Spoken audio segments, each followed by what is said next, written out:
वृद्धि पाते पाते आखिरी देवी देवता सनातन धर्म की आत्माएं 33 करोड़ हो जाती है और हर धर्म की आत्माएं अंत तक आती रहती है। ऐसी नहीं कि देवता वर्ण की आत्माएं त्रेता के अंत तक ही आती हैं, बाद में नहीं आती हैं।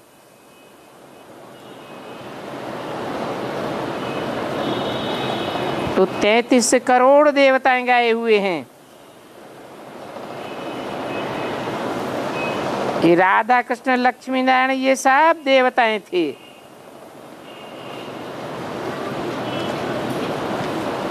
परंतु वो देवताएं अब नहीं हैं।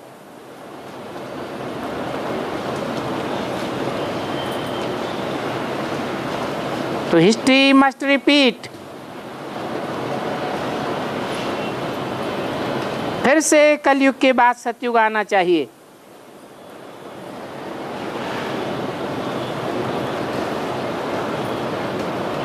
ये बातें जब तो सुनाओ तो उनको रिकलेक्ट हो करके याद पड़े कि बरोबर आदि सनातन देवी देवता धर्म था।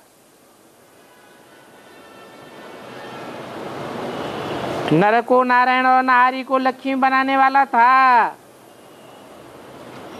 और वो भगवान ही था। वो बनने वाले भगवान भगवती थे। उसको स्वर्ग कहा जाता है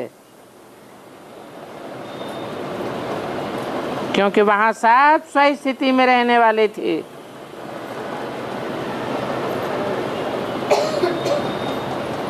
अभी वो स्व स्थिति में रहने वाले नहीं है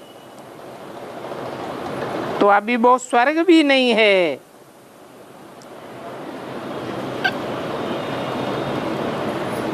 क्योंकि सतो प्रधान दुनिया तमो प्रधान भी बनेगी ना। सतो प्रधान होते हैं तो स्व स्थिति में होते हैं और तमो प्रधान बनते हैं तो देह की स्थिति में आ जाते हैं।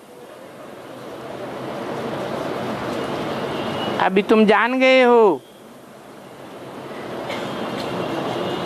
इन स्व स्थिति और परिस्थिति की बातों को समझाने में भी मजा आता है।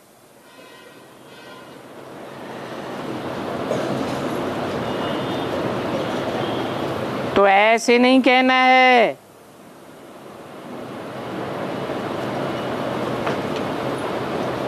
कि भारत 5000 वर्ष पहले स्वर्ग था।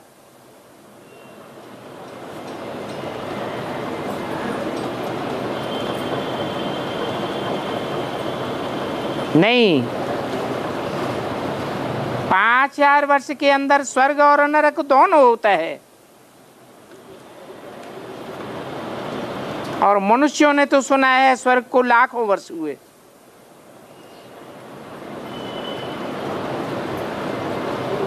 अभी तुम तो बताते हो कि सिर्फ 5000 वर्ष हुए जब देवताओं का राज्य शुरू हुआ था और सभी धर्म तो बाद में आए हैं। तो ये सारी बातें रिकलेक्ट करनी पड़े। जैसे कोई बाबा से जीवन कहानी पूछते हैं तो बाबा की जीवन कहानी की बातें रिकलेक्ट करनी पड़ती हैं।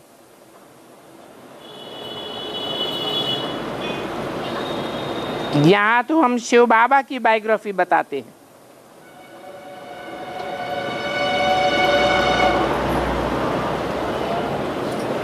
वो तो आसुरी मनुष्यों की बायोग्राफी लिखते हैं।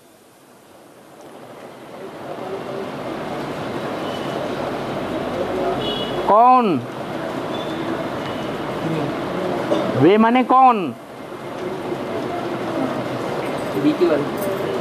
बीके वालों ने कौन सी आसुरी मनुष्यों की बायोग्राफी लिखी?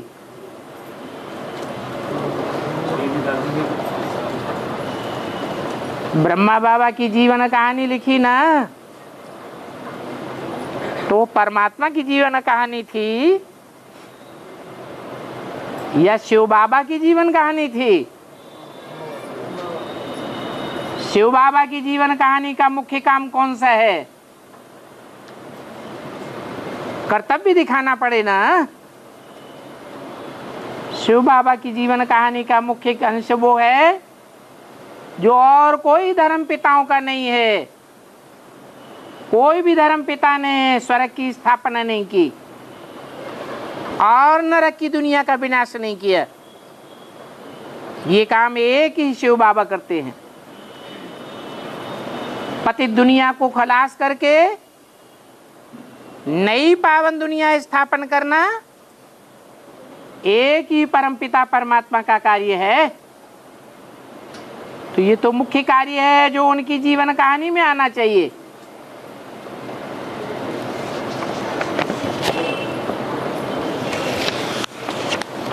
ये है दैवी संप्रदाय की जीवन कहानी जो गाई जाती है।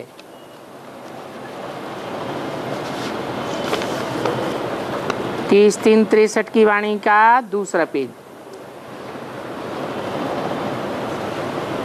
आज से 5000 वर्ष पहले लक्ष्मी नारायण का राज्य था।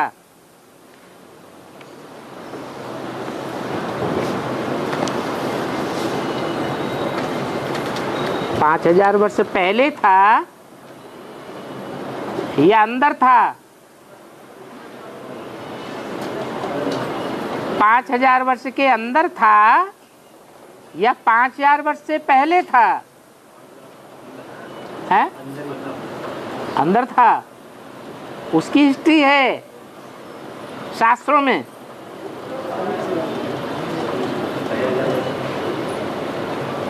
जब तिथि तारीख बताई जाती है तो हिस्ट्री बताई जाती है। तो जिन लक्ष्मी नारायण के राज्य की बात शास्त्रों में आई है वो नर से नारायण बनने वाले थे। कहेंगे संगम युग था। स्वर्णिम संगम युग में लक्ष्मी नारायण का राज्य था। तो फिर उसके पहले क्या था? जरूर कहेंगे कलयुग था। अभी भी वही कलयुग है। तो जरूर इसके बाद सतयुग होगा। तुमको तो भोलानाथ शिव ने सारा राज समझाया है। जो राज समझाया है उसी पर ये गीत बने हुए हैं। ये नॉलेज और कोई नहीं दे सकता। बड़े बड़े धर्म पिताएं आए, विद्वान पंडित आचार्य आए, कोई ने भी ये नॉलेज नहीं दी होगी। कोई बता नहीं सकता कि न लक्ष्मी नारायण को राज्य कैसे मिला, कब मिला। वो तो कह देते हैं कि गीता ज्ञान द्वापर के अंत में कृष्ण भगवान ने दिया। अरे कृष्ण स्वयं 16 कला संपूर्ण बनने वाला है या बनाने वाला है? वो तो स्वयं ही 16 कला संपूर्ण बनने वाला है। नर को नारायण बनाने का काम एक परमपिता परमात्मा का है। और कृष्ण तो बच्चा है, वो नर को नारायण कैसे बनावेगा? कलयुग अंत में तो कोई राजा रानी भारत में थे ही नहीं जिनका कोई को वर्षा मिले। न वहां कलयुग के अंत में सोने के महल होते हैं। वहां तो भारत कंगाल हो जाता है।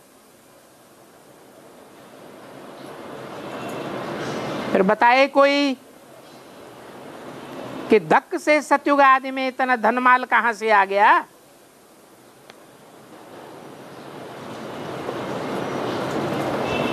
जो सोने के महल बन गए। इसको जादू का खेल कहेंगे। अंतिम जब विनाश होता है तो बड़ी जोरों से सारी दुनिया में बड़े बड़े भूकंप आते हैं।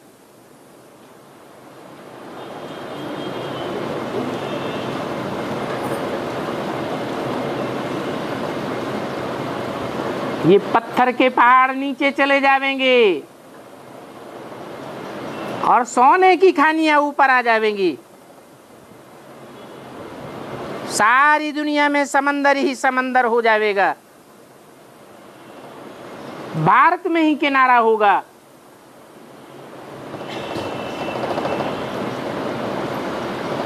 समंदर जोर से उबाल मारेगा, बौखलाहट आएगी। समंदर के अंदर के सारे हीरे रतन जवाहरात कहां पहुंचेंगे? किनारा कहां होगा? है भारत में ही होगा।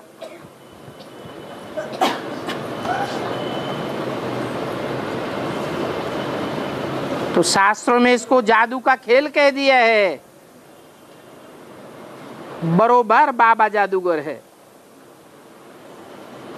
जो पतित दुनिया को पावन कंगाल को एक ही जन्म में सरताज बनाई देते हैं।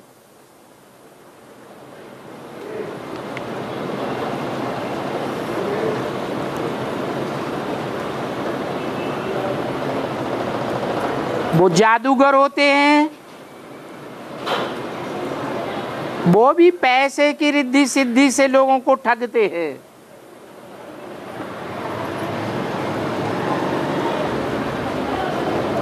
लोहा से सोना बनाए देते हैं।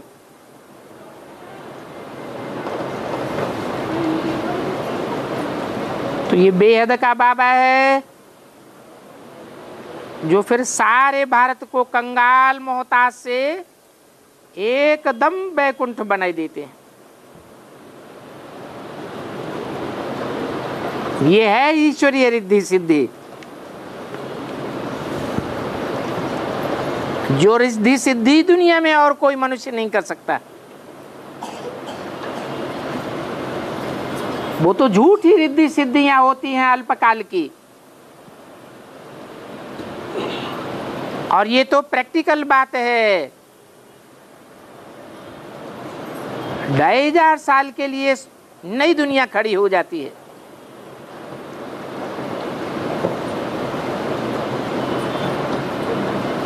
बच्चे साक्षात्कार से भी देखते हैं।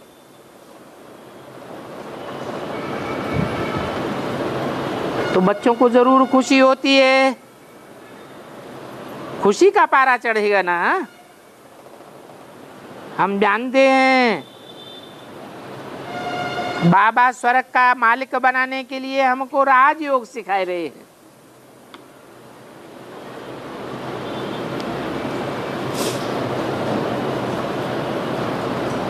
माया पर जीत पाने का ये जादू है।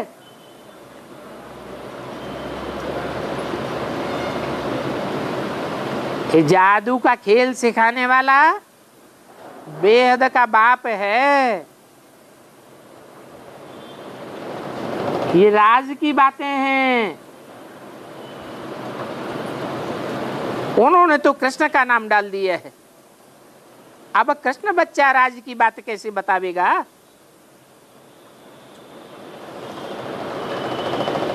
भक्ति मार्ग में तो राजाई के लिए योग नहीं सीखा जाता है।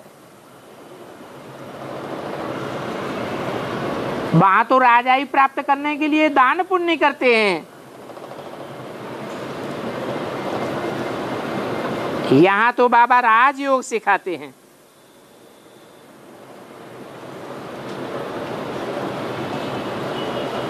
और ये राजयोग सीखने के लिए निवृत्ति मार्ग वाले नहीं चाहिए। कौन चाहिए? प्रवृत्ति मार्ग वाले चाहिए। नर नारी दोनों चाहिए,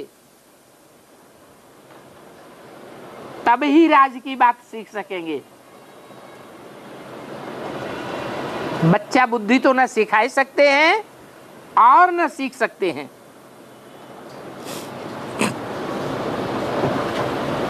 उन्होंने तो कृष्ण उर्फ ब्रह्मा को ही राजयोग सिखाने वाला भगवान साकार में मान लिया है। ये सब झूठी बातें हैं। राजयोग से तो नर से नारायण बने हैं।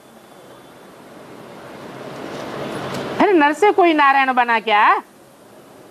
अगर नर से नारायण बना होता तो ब्रह्मा का नाम दुनिया में बाला हो जाता, मंदिर बनाए जाते, पूजा होती, मूर्तियां बनती। परंतु ब्रह्मा की तो मूर्तियां नहीं बनती हैं। उनको तो बच्चा बुद्धि कहेंगे। ब्रह्मा से ज्यादा बुद्धि तो मम्मा की चलती थी। तो ये राजयोग नर और नारी दोनों को सिखाया जाता है। ये प्रवृत्ति मार्ग का ज्ञान है। ये स्कूल ही ऐसा है। बाप राजाओं का राजा बनाने के लिए राजयोग सिखाए रहे हैं।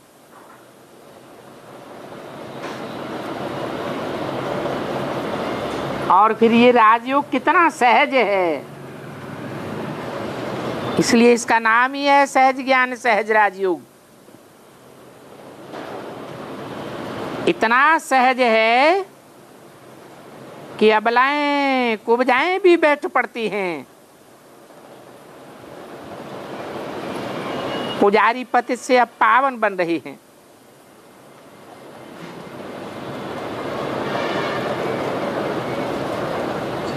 तो ये पावन बनने वाली बुढ़ियां फिर क्या करेंगी? ऐसे नहीं कि ये पावन बनने के बाद मुक्ति धाम में बैठ जाएंगी। नहीं, फिर यहां नई दुनिया में आवेंगी। पुरानी दुनिया में वापस नहीं आवेंगी। पुरानी दुनिया तो खलास हो जाएगी। पुरानी दुनिया में होता है जीवन बंध। सबका जीवन बंधन में है। भगवान आकर के जीवन बंध से मुक्ति देते हैं तो सब आत्माएं मुक्ति धाम में पहुंच जाती हैं। तो कहेंगे जीवन बंध से जीवन मुक्ति में आते हैं। अभी तो सभी कंगाल हैं।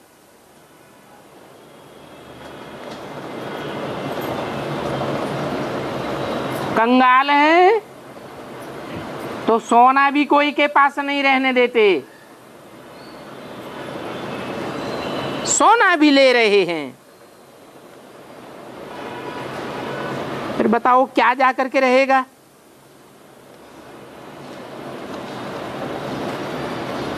सोना चांदी हीरे जवाहरात देखने को नहीं मिलते। फिर तो जमीन रहेगी।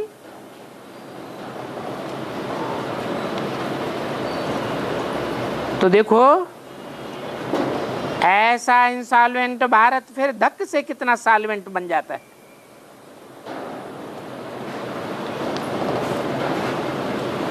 ये जमीन जो कलराठी होती जाती है,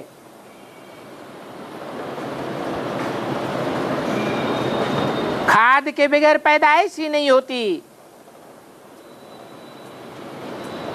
ये जमीन ये खानियां सब बर्तू हो जाएंगी। अभी तो ये सब खाली खोखली हैं।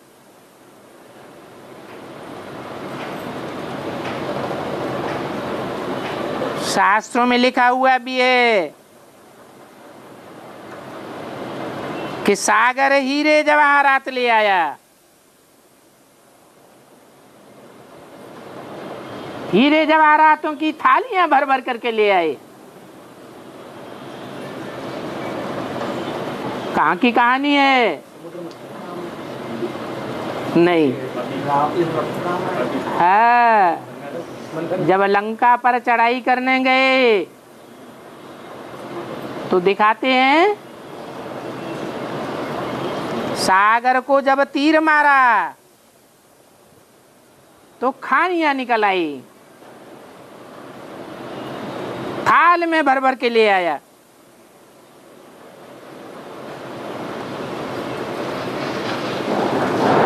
ये सागर से भी बहुत माल निकलेंगे।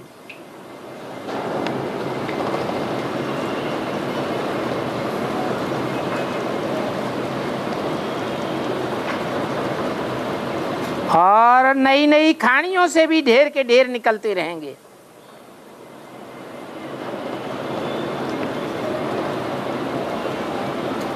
तो ये सब प्रकार का वर्षा बच्चों ने इस संगम युग पर ही शिव भोलानाथ से पाया है।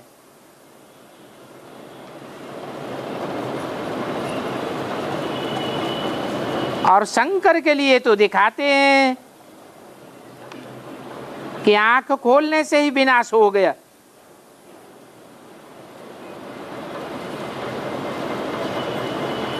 तो अच्छा हुआ या बुरा हुआ? हा? अच्छा हुआ तो जल्दी से आंख खोल दी जाए।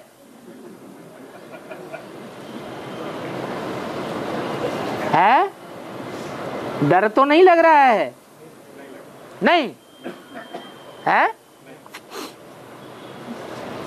याद रखना,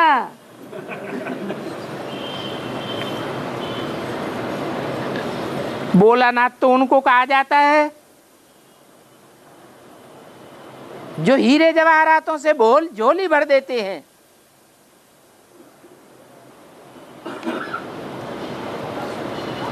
विनाश करे उसको भोलानाथ थोड़ा ही कहा जाता है। कहते भी हैं शिव शंकर भोले भाले। किसका नाम पहले लेते हैं? शिव का नाम पहले लेते हैं, फिर भोला नाम भी पहले लगाया हुआ है। तो कौन भोला हुआ? शिव ही तो भोला हुआ।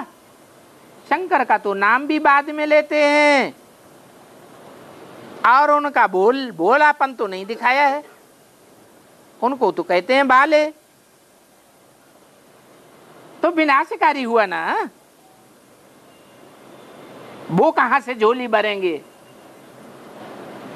वो तो सारी दुनिया की झोली खाली कर देते हैं। झोली कौन भरता है? झोली तो शिव बाबा भरते हैं। ज्ञान सागर हमारी झोली भरते हैं ज्ञान रत्नों से। तो ब्रह्मा कुमारियां क्या कहती हैं? है? है? है? इकट्ठे हैं शिव शंकर। पैसा पहले इकट्ठे दे दो फिर माउंट आबू ले जाना। नहीं, इस संबंध में जो बात हो रही है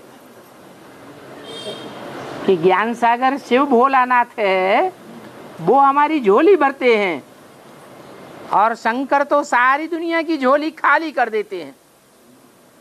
आंख खोली और विनाश कराए देते हैं।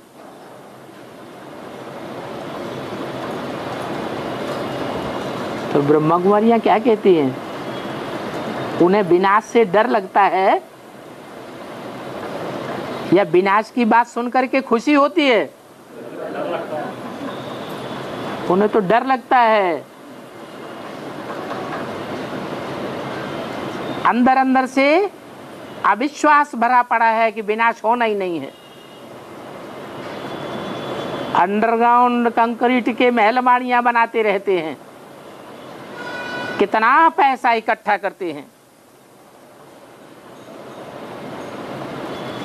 अब झोली भरने वाला निराकार है या साकार? झोली भरने वाला तो निराकार है। शंकर निराकार है या उसकी मूर्तियां बनती हैं? उसकी तो मूर्तियां बनती हैं। मूर्ति साकार की यादगार है या निराकार की यादगार है? मूर्ति तो साकार की ही बनाई जाती है। शंकर तो आकारी दिखाते हैं। आकारी माने क्या?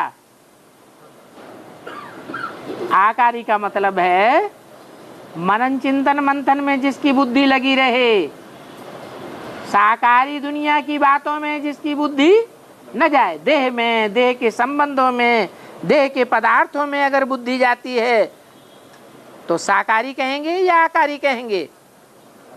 साकारी कहेंगे।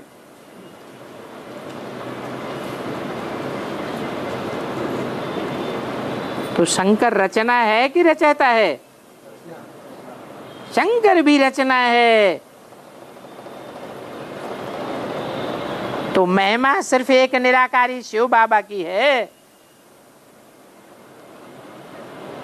उनके लिए गाते भी हैं ऊंचा तेरा नाम, ऊंचा तेरा काम, ऊंचा तेरा ठाव। बाबा कहते हैं मैं कालों का काल हूं। क्या? बड़े से बड़ा काल कौन है?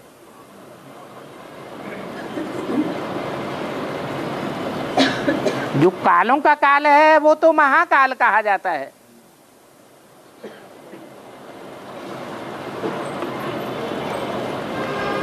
फिर आखिरी काल कौन है जिसके बाद कोई को काल नहीं खाएगा?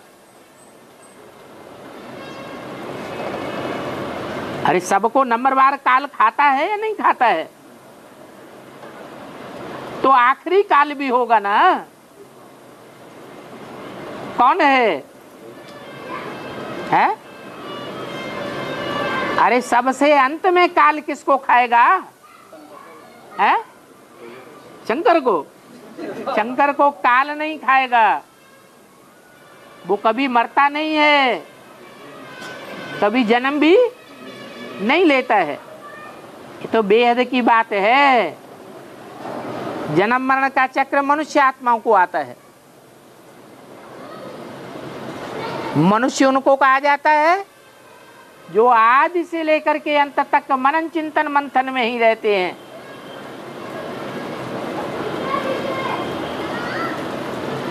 अपने पुरुषार्थ से सदैव के लिए निराकारी स्टेज में नहीं जा पाते। और शंकर का नाम तो किसके साथ लिया जाता है?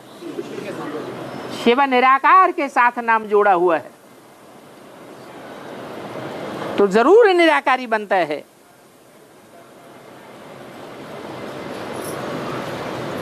अभी तो मैं कहता हूं मैं गाइड बन करके आया हूं। शंकर कोई गाइड नहीं है।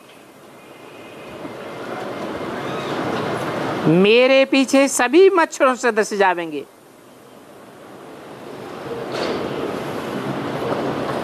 आरंभ में तो बहुत थोड़े होते हैं, फिर बाद में वृद्धि होती जाती है।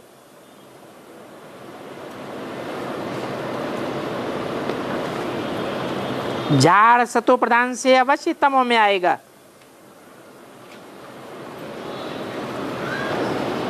तो फिर तमो प्रधान झाड़ का विनाश भी होना चाहिए। अभी फिर से चक्कर रिपीट हो रहा है, परंतु इस हूबहू रिपीटेशन के राज्य को, इस राज को अनन्य बच्चे ही समझ सकते हैं। नहीं तो संशय पैदा होता रहता है। ऐसा कैसे हो सकता? तो अनन्य बच्चे इस राज को जानते हैं और कोई तो जानते ही नहीं कि स्वर्ग में क्या था।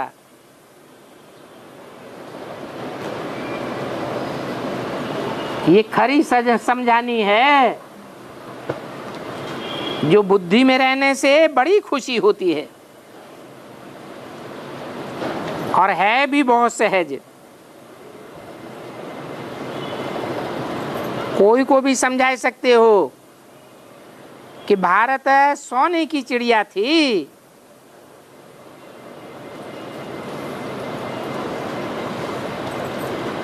क्या मतलब है? सोने की चिड़िया का मतलब क्या है? हाँ, ऐसी चिड़िया थी जिसको हर धर्म के, हर देश के लोग अपनी मुट्ठी में करना चाहते थे।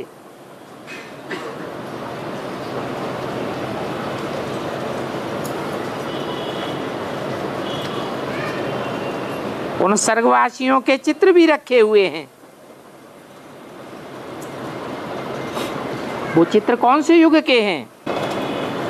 जो चित्र रखे हुए हैं स्वर्गवासियों के, वो कौन से युग के हैं? अरे हैं? संगम युग के चित्र हैं, संपूर्ण स्टेज के चित्र हैं। न सतयुग के हैं न कलयुग के हैं। पूछेंगे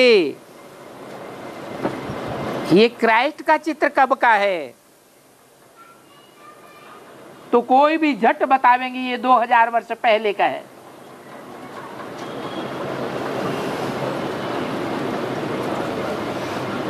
वैसे ही ये देवताओं का राज्य भी 5000 वर्ष पहले था। लक्ष्मी नारायण का राज्य अब नहीं है। वही लक्ष्मी नारायण अभी शूद्र बने हैं।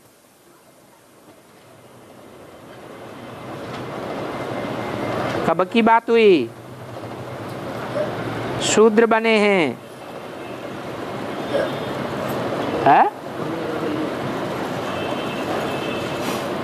अभी कलयुग नहीं है?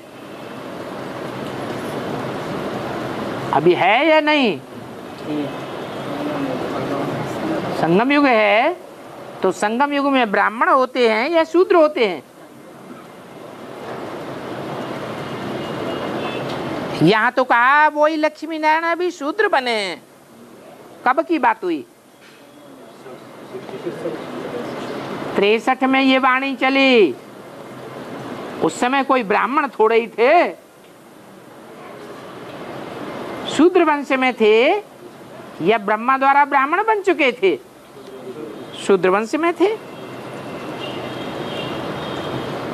फिर अभी शूद्र से ब्राह्मण बन रहे हैं। टाइम चल रहा है।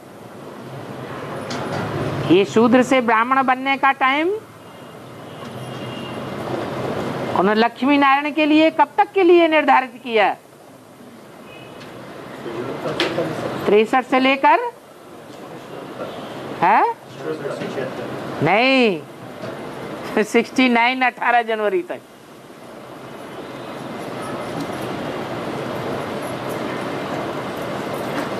इस टाइम के अंदर अंदर उनको शूद्र से क्या बन जाना है?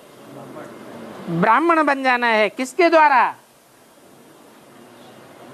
ब्रह्मा द्वारा ब्राह्मण बनना है। और पहला ब्राह्मण कहें या बाद वाला ब्राह्मण कहें? पहला ब्राह्मण कहें। तो इन वर्णों पर भी समझाना सहज है। 84 जन्म हम चारों वर्णों में चक्कर लगाते हैं। ये हमारा अंतिम ईश्वरीय जन्म है। और ये ईश्वरीय जन्म ब्राह्मणों का संगम पर होता है।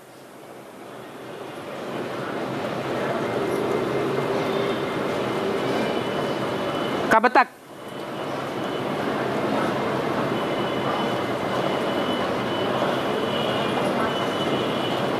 कब तक होता है?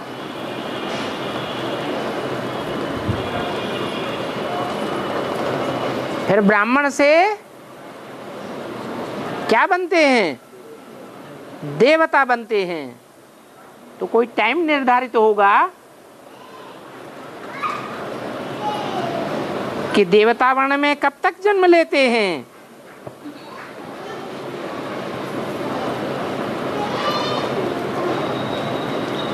कोई आखिरी पॉइंट है? अच्छा, आखिरी नहीं तो शुरुआत का पॉइंट है? है? 76 से ब्राह्मण। हाँ, 76 से कहेंगे। शूद्र से ब्राह्मण नहीं, ब्राह्मण से देवता बनना शुरू हुआ, क्योंकि ब्रह्मा द्वारा शूद्र को ब्राह्मण बनाते हैं। फिर ब्राह्मणों को बाप डायरेक्ट आकर के शिक्षा देकर ब्राह्मण से देवता बनाते हैं।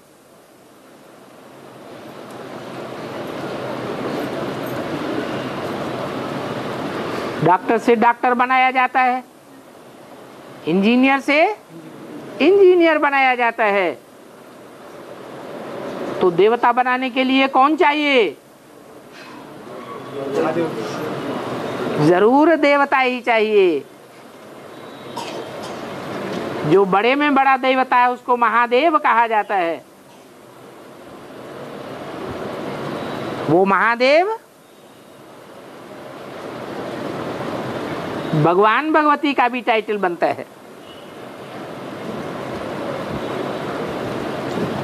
वास्तव में भगवान तो एक को ही कहा जाता है।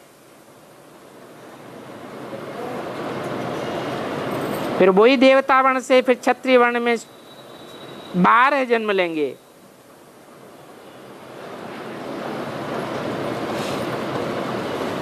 क्यों? देवता वर्ण वाले 13 जन्म नहीं लेते हैं कोई? है? कौन? फर्स्ट ग्रेड वाले देवता 13 जन्म लेते हैं या सेकंड ग्रेड वाले देवता 13 जन्म लेते हैं? सेकंड ग्रेड वाले देवता जो डायरेक्ट नर से नारायण बनने वाले नहीं हैं, वो 13 जन्म 13 त्रेता में लेते हैं। इसलिए उसका नाम भी क्या पड़ा है? त्रेता युग। क्योंकि पुनर्जन्म लेते लेते वर्ण बदलते जाते हैं।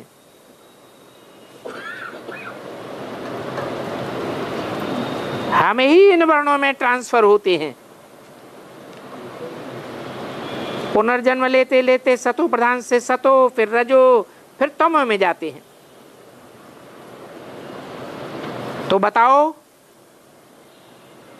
सबसे जास्ती अलौकिक जन्म किस समय का है?